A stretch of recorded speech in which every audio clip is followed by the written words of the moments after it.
if I were to give you more on Volatility Cloud as far as what it's supposed to do, what it really is supposed to do is statistically give you a statistical boundary for where volatility could go, right? Not will go, but could go, and it still be considered volatility on a candle by candle basis.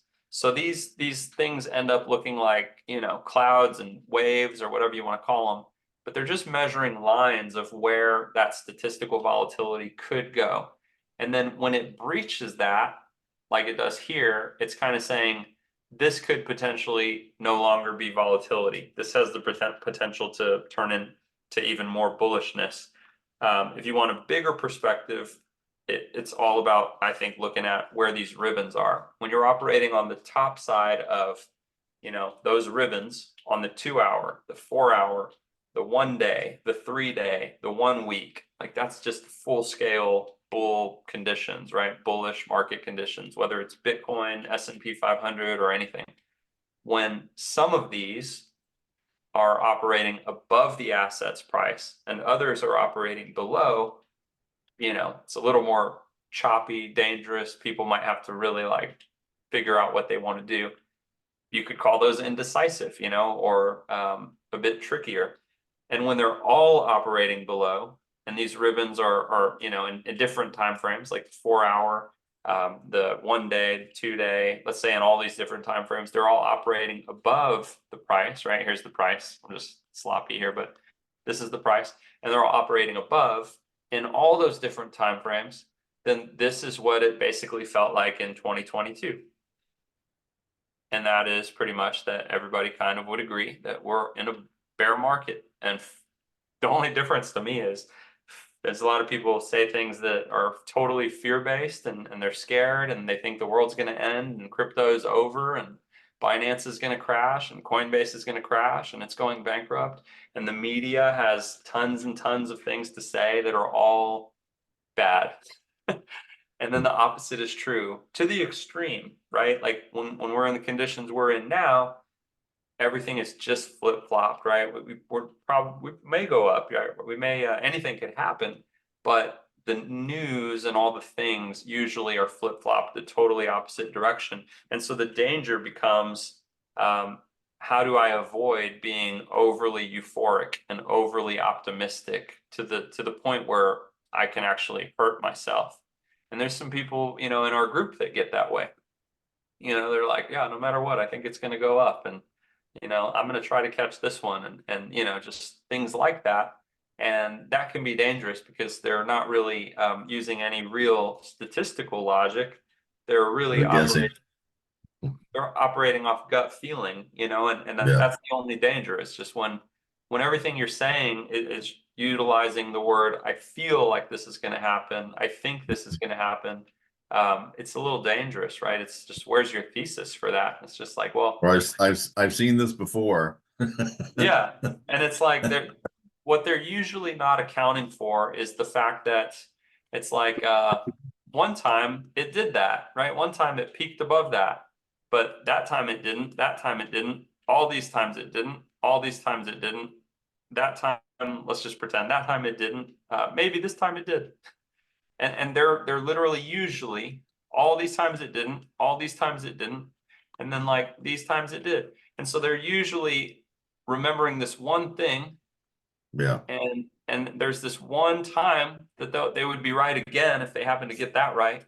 But they're totally forgetting about all of this stuff that is statistically just saying, this is how often you're going to be wrong with that idea. And these few times are how often, statistically, that you're going to be right. They'd be better off saying one time at band camp. Yeah, and they'll continually make bets looking for these few deviations that are the few, not the many, So they're it's kind of interesting. And I see it not just with any one person, but you see it like a lot, especially in larger Facebook crypto groups and things like that. You see people kind of like really hyper focusing on the optimism and never really giving the pessimism or the skepticism it's due. And that's unfortunate because the skepticism and the pessimism and just being a little more balanced is how you risk mitigate, you know? So this is we talked about volatility monitor again per candle, right? Like it can change any day, but per candle, it's saying it's in a bearish state and volatility could go as high as here. And it could actually like, you know, it should statistically stop there. And so maybe this would even be a good place to short. And that's pretty much it, right? And in a bullish state, it's saying, well, we're kind of bullish. We have orange on green. And so since we kind of are looking for longs and we're being bullish, it's saying be aware that any given day, volatility could take the price action to any of those places. It actually didn't in this particular little instance, but that's what it's saying, right? Like even this day, it was a perfect example that it took it just about right to that point. And so I look at history on all these. If I'm looking at the real-time price action, I will generally, if I'm going to do something and I think it's going to have logic that's based on the volatility cloud, then it makes total sense for me to go look at the historical performance of the volatility cloud for that asset. Does it work most of the time? Or am I looking at an asset that's so volatile that I almost can't count on the volatility cloud? And so I should not make this wager. I should not go in and you know enter this particular position because this volatility cloud gets disrespected all over the place. So in this case, it's not bad, right? Pretty good. This one never even got touched. This one's pretty good. This one is one that did. If I would have counted on that volatility cloud to help me do whatever it is, I would have lost money, or I would have, you know, been stopped out or whatever. This one was good. This one was good. This one was good for quite some time. Good for quite some time. You know, so you can kind of see what I mean, right? There was that circled dot is the clear deviation. And so being that there's not that many of them, I would say, okay, the 1 day time frame seems to be performing pretty well. I like the trustability, right, of the 1 day time frame. But if I go look at something like some of these other guys do, and I look at the 5 minute, it might be different, you know, and so depending on, am I doing some crazy high leverage trade that I think is going to happen really quickly, and maybe my goal is to try to make money really quickly? Cool, I could maybe do it, and I could probably find logic around it, and it could be successful.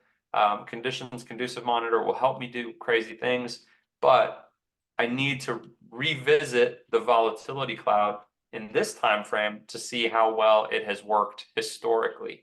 And if I'm using this one, I usually go to settings that are more appropriate for this time frame, like the scalping settings, which are the most sensitive. And so then if I'm going to do like a high leverage scalp, you know, I'd go and I'd look at this stuff, which is just flat out more dangerous statistically. Because if the more leverage you use, the more statistically dangerous it is because the more precision that you need.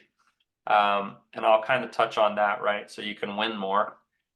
Even in this time frame, if I do this, just using no real logic other than, hey, it's blue on blue. Let's see how this expands, right? Turns out it expanded all the way down here. Nobody could have known that. I think we had a big dump just like a little bit ago, today.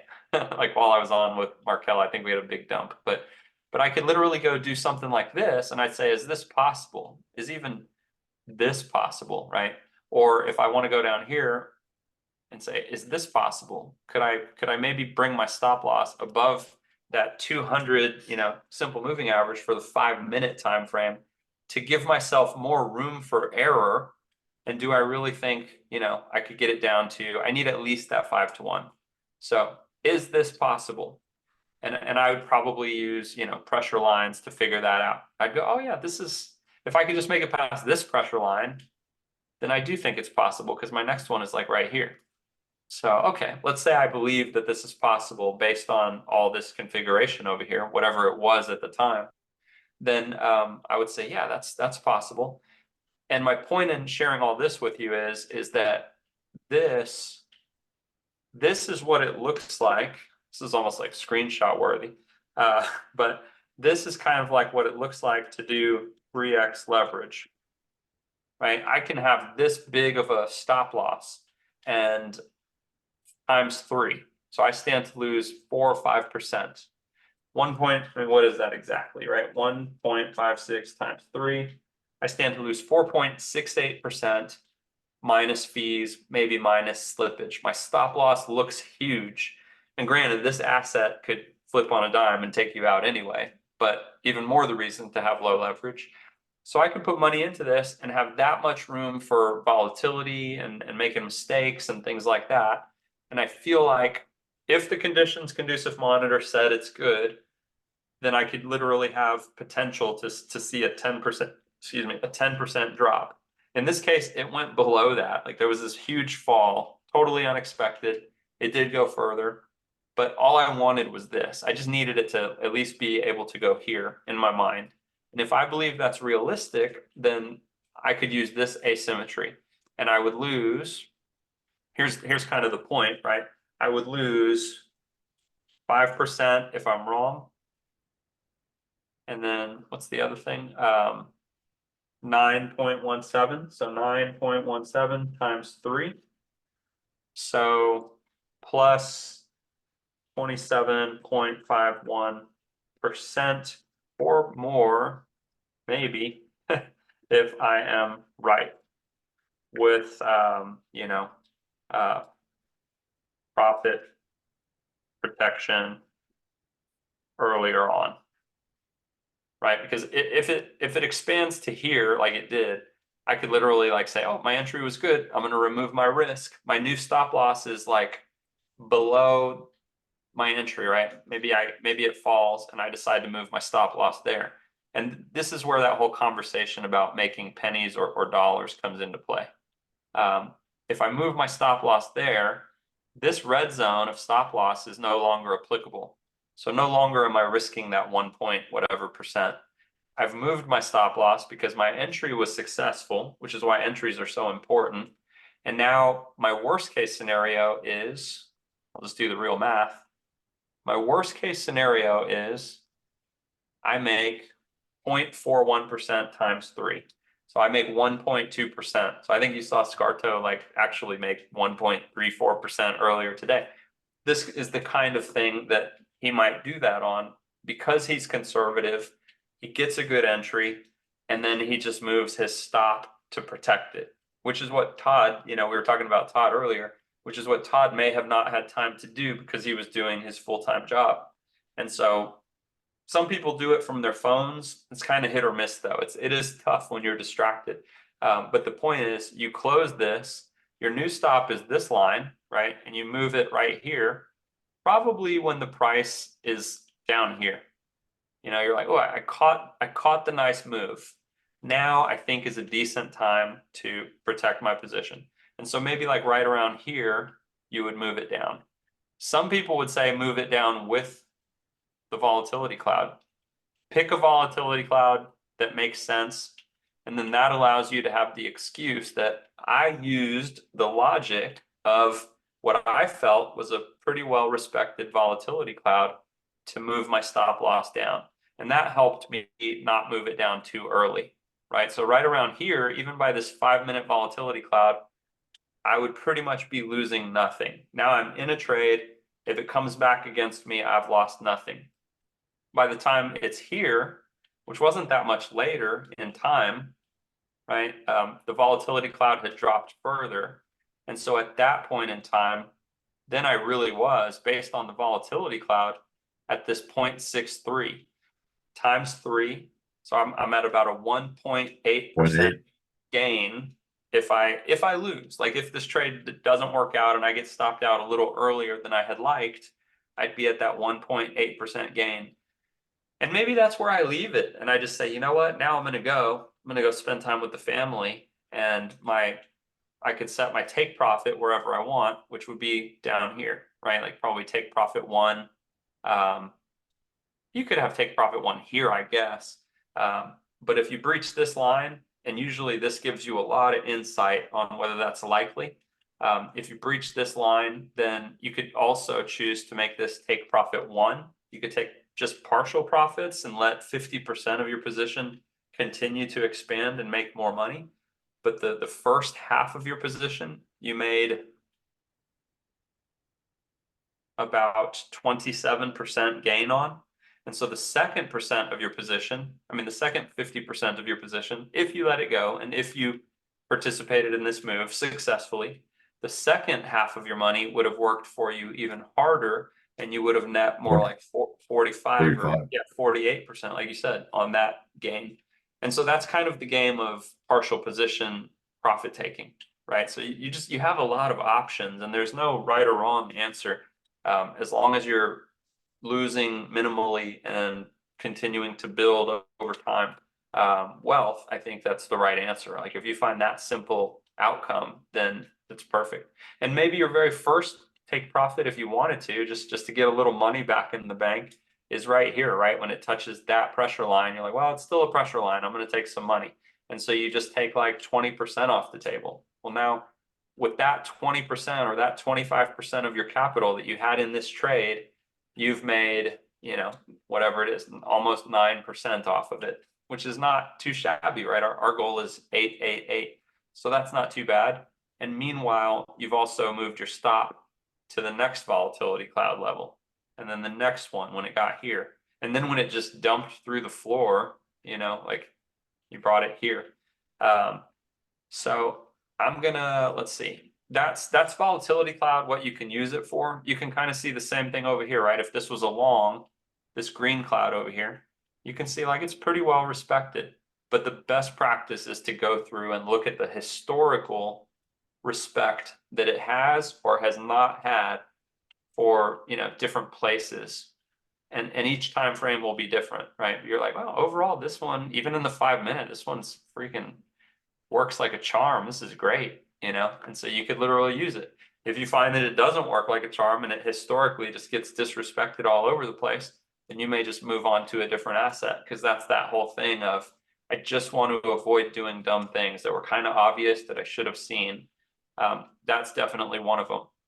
So that's volatility cloud. Again, on a per candle basis, it gives you an idea of where statistical volatility could go to. And it doesn't mean that it will. It's just like, be aware. Like if you're in a short here and you entered here, you should probably have a stop loss.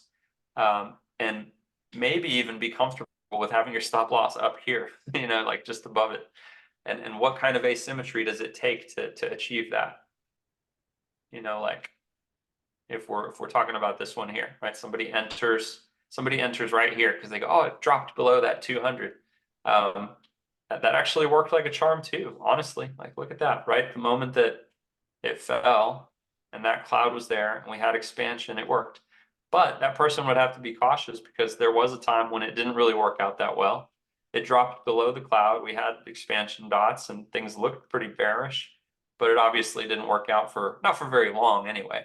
So having those stop losses present is useful, because this person doing the same thing over here would have used the volatility cloud, and they actually would have been stopped out because it obviously turned green right here, right? It obviously turned green, and so they would have lost. But the cool thing about it is at 3x leverage, even then, you would have only lost like 1%, give or take 1.2%.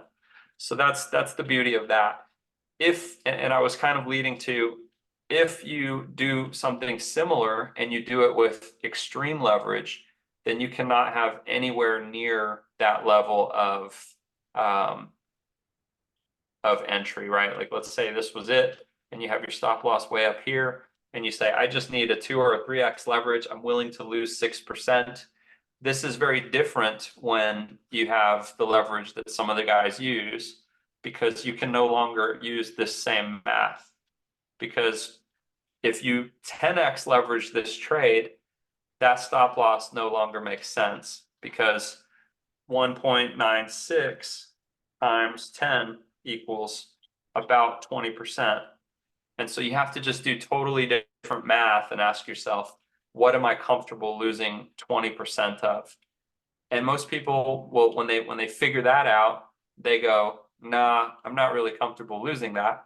And so they have to find a way to decrease their risk, is what often happens. And so they do decrease their risk and they do something like this. And now they have to be that right. And it's possible, and that's why you see people win every so often, right? Like that actually in this exact instance it worked. But more often than not, this is what happens.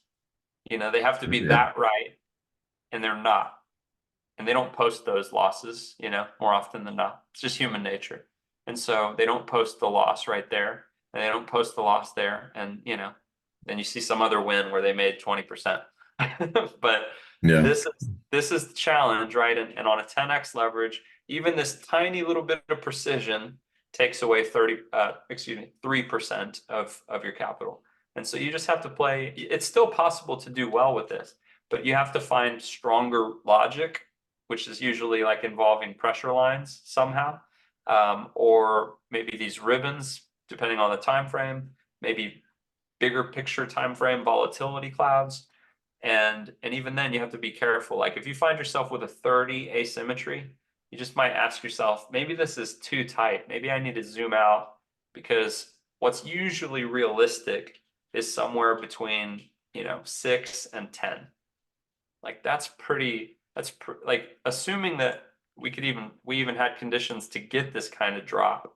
Like that's usually an asymmetry that's more conducive to a favorable trade. And maybe even a little smaller, maybe something like that. That's still pretty nice little setup if you were able to enter and have good logic for this 10.47 units of reward per unit of risk. But as you get to like 20 and 30, the thing you kind of have to ask yourself is, this seems great, but is it just imaginary? Am I just kind of like creating this asymmetry from optimism, or is it not?